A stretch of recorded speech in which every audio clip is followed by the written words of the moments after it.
ইয়াকুব আলাইহিসসালাম ছিলেন ইসহাক আলাইহিসসালামের পুত্র আর ইউসুফ আলাইহিসসালামের বাবা ছিলেন। ইয়াকুব আলাইহিসসালাম তিনি জন্মগ্রহণ করেন কানানে।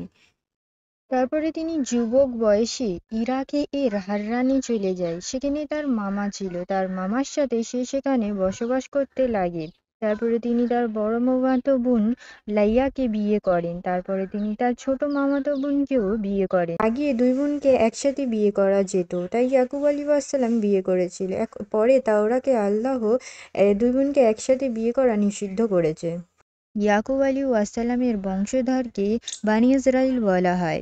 আর ইয়াকুব আলাইহিসসালামের 12টি সন্তান ছিল, তার মধ্যে একজন ছিল নবী ইউসুফ আলাইহিসসালাম। আল্লাহ তাআলা সূরা আরাফে ইরশাদ করছে, আমি বানি ইসরাইলকে 12টি ভাগে ভাগ করেছি। নবী ইয়াকুব আলাইহিসসালাম ও মুসলিমদের যে 3টি পবিত্র মসজিদের কথা বলে হয়েছে, মসজিদে হারাম ও মসজিদে নবী ও মসজিদ আল আকসা। নবী ইয়াকুব আলাইহিসসালাম মসজিদ আল আকসাকে নিজ হাতে বানিয়েছেন। ঘটনাটি এমন ছিল যে নবী ইয়াকুব আলাইহিসসালাম হাররানে যাত্রা করছিল। তখন তিনি পথে রাত হয়ে যায়, তাই সেখানে তিনি পাথরে মাথা রেখে সেখানে ঘুমিয়ে যায়। আর তিনি স্বপ্ন দেখে যে আকাশ থেকে ফেরেশতারা ওঠানামা করছে আর ইয়াকুব আলাইহিসসালাম নবী হবে, সেটাও আল্লাহ তাকে স্বপ্নে দেখিয়েছিল। তাই ইয়াকুব আলাইহিসসালামের যখন ঘুম ভাঙে তখন তিনি সেখানে মনে মনে নিয়ত করে যে এখানে একটি আল্লাহর ঘর বানাবো, অর্থাৎ একটি মসজিদ বানাবে। আর নবী ইয়াকুব আলাইহিসসালাম সেখানে একটি চিহ্ন করে, কারণ তিনি যখন হাররান থেকে ফিরে আসবে তিনি তখন এখানে একটি মসজিদ বানাবে। আর ইয়াকুব আলাইহিসসালাম মসজিদটির নাম দিয়েছিল বাইতুল্লাহ, যেটি এখন মসজিদ আল আকসা নামে পরিচিত।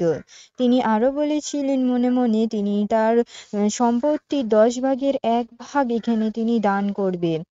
নবী ইয়াকুব আলাইহিসসালামের আল্লাহকে তিনি যা কথা বা প্রতিশ্রুতি দিয়েছিল, সেটি তিনি 20 বছর পরে যখন হাররান থেকে কানানে ফিরে আসছিল, তখন তিনি পথে সেই চিহ্নটিকে খুঁজে বার করে, অর্থাৎ তিনি যে চিহ্নটি করে গিয়েছিল সেই চিহ্নটি তিনি খুঁজে বার করে সেখানে একটি মসজিদ বানায়। সেইটি হলো বাইতুল্লাহ বা মসজিদ আল আকসা।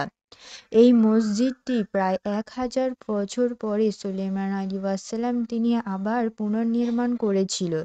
সেটি এখনও ফিলিস্তিনের ভূখণ্ডে মসজিদে আল আকসা নামে পরিচিত আছে। নবী ইয়াকুব আলাইহিসসালাম তার ছেলের অনুরোধে তিনি মিশরে চলে যায় এবং নবী ইয়াকুব আলাইহিসসালামের পরিবারকে সেখানে বনি ইসরাইল বলে ডাকা হতো। নবী ইয়াকুব আলাইহিসসালাম মিশরে 17 বছর বাস করেন। এই ছিল নবী ইয়াকুব আলাইহিসসালামের জীবন কাহিনী।